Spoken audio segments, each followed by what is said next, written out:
A national debate on the future of a $3 trillion industry has started in earnest this morning. The Treasurer is addressing the financial services industry, but the message is for all of us and will affect all of us. Superannuation and how retirement savings will be treated under the tax system and what Labor prefers. Jim Chalmers' proposal is simple enough. He wants an objective for superannuation to be enshrined in law, but the wording of that proposal will have pretty far-reaching implications, not just how it's taxed, but how and when you can access it.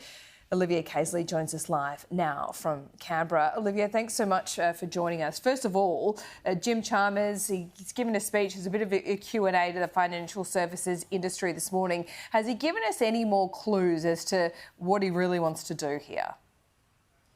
Well, he's essentially flagged Labor's intention to introduce new laws to essentially define an objective for superannuation. So they want new laws to specifically define superannuation to be about preserving funds for a dignified retirement. They essentially want to make it harder for Australians to dip into those funds early. We could also see, too, the government cracking down on individual super balances that they think are excessively large. Jim Chalmers, as you say, he delivered this speech this morning and he says that it's time for the super savings scheme to be finessed as he took aim at the former coalition government's policies.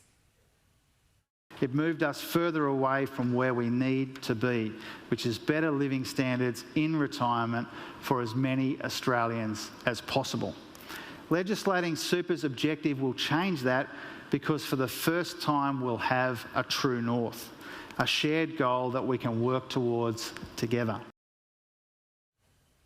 This is a major shift from the former coalition government who allowed Australians to withdraw from their super in specific circumstances, such as during the COVID pandemic, for example, and also to be used towards the purchase of a first home. This proposal, though, it's already proving pretty contentious this morning. Independent Senator Jackie Lambie says that Australians who are in desperate need should be able to draw upon these funds if they need to.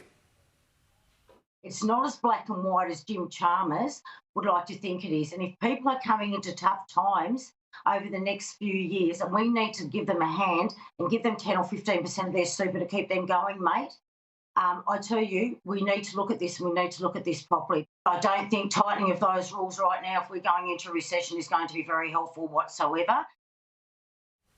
It is just a proposal at this stage. There will be a consultation period until the end of March, but judging by some of the responses we've seen this morning, this debate could get pretty heated.